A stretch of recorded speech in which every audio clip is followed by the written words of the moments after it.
What's going on, guys, and welcome back to the channel. In today's video, we're talking sales rank. What is it? How do we use it as Amazon sellers? And how does it lead to more accurate buying decisions, ultimately leading to a better and bigger and more profitable Amazon business? But before we get started, do me a favor, guys. Scroll down there, hit the subscribe button to make sure you are subscribed to the channel so you don't miss out on any further content. So sales rank. It is Amazon's way of indicating velocity, but it's a relative indicator of velocity. What that means is Amazon divides its catalog by categories, as they call them. Each product is associated with a specific category: sports and outdoors, grocery, health and household, clothing and apparel. Each make up, and there's more of them, right? But all of their products are in a category. And what Amazon does with its sales rank measure is it ranks the first fastest moving product in that category to the slowest moving product in that catalog. For example, the toys catalog may have 2 or 3 million, 4 million products. The first ranked product in toys in the toy category is the fastest mover. The last 2 million, 3 million, 4 millionth product in toys is the slowest mover. But it's also a revolving metric, meaning in a specific time frame, as something sells, the sales rank drops, right? So how it works is that if you look at a keeper graph, you'll see this. When something sells, you'll see that the sales rank shoot down, right, relative to the other products within that category around the same sales rank. So if I have a product that's ranked 1,000th, right, and it sells once, it'll shoot down. No one knows how far it shoots down or what that is relied on, but it drops. So say it drops to 80,000th. As hours and days pass, that sales rank starts to creep back up, right? 80,000, 82,000, 85,000, as time increments pass in which that product does not sell. Ultimately, when that product sells again, it drops again, right? And then it starts to creep back up as it doesn't sell. And that's what happens across every product, across every category, right? So it's always going up and down. That's why when we look at our sales rank lines in our keeper graphs, we see that sort of oscillation going up and down, right? Because when something sells, it drops, and then it creeps back up, and then it sells again, and then it creeps back up. The faster moving keeper graphs, as you see in this one right here, are just more flat. Because something is selling so frequently, it doesn't have the chance to go back up. It sells, and then it keeps going, and it sells, and it keeps going, right? And so that's where we see the more flatter lines inside the sales rank graphs. That's why as you get to get more experience with looking at different sales rank graphs, you'll have like sort of that sixth sense in terms of which products are moving faster than others, because you can start to make those correlations and comparisons across different line graphs that you see, right?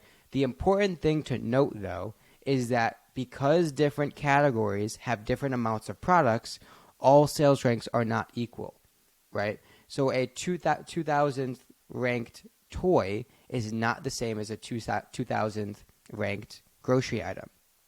Right? Because there's different amounts of products in the categories, those do not mean the same. For example, the automotive category is a smaller category, same with baby, right? So maybe they have 150,000 products in that category, and so a 75,000 ranked product in automotive, which only has about 150,000 or whatever the number is, I don't know if that's accurate, is a lot different, and it moves a lot slower than a 150,000 ranked toy, right? So it's important to note, and what I do to kind of judge velocity inside that sales rank metric is look at it in terms of percentiles, right? So I'm focused on sourcing in the top 0.5 percentile of a specific category, and that really that allows us to compare apples to oranges across different categories, right? Because a percentile takes a sales rank and divides it by the amount of products inside that category. And so when I say I'm looking for a product in the top 1 percentile of a category, it may mean, top 5,000 products in toys. It may mean top 7,000 ranked grocery items, and so on and so forth. So I would suggest and recommend to you guys to look at your sales ranks and look at your products as it relates to velocity in percentiles as opposed to specific sales ranks. Another point to make, right, and if we're looking at the details in Keepa, right, you'll see this chart on the screen, right, it shows the amount of drops. A lot of newer sellers get confused and correlate this amount of drops to sales, and that's just simply not the case, because Amazon's sales rank is built on sort of time increments. It looks at drops as at least one unit being sold within a specific time frame. But that's not to say there's multiple units or products or ASIN units being sold within that time increment. So we cannot just use that drop number as an indication in terms of how many units that or how many sales that product is making. Now, what's super helpful in modern 2023 in the Amazon space is that there's all these softwares that make our life easier. One of them being Seller Amp, right? So what Seller Amp does is, and you'll see it right here, it takes a specific sales rank within a specific category and associates that with an estimated amount of sales for that specific ASIN.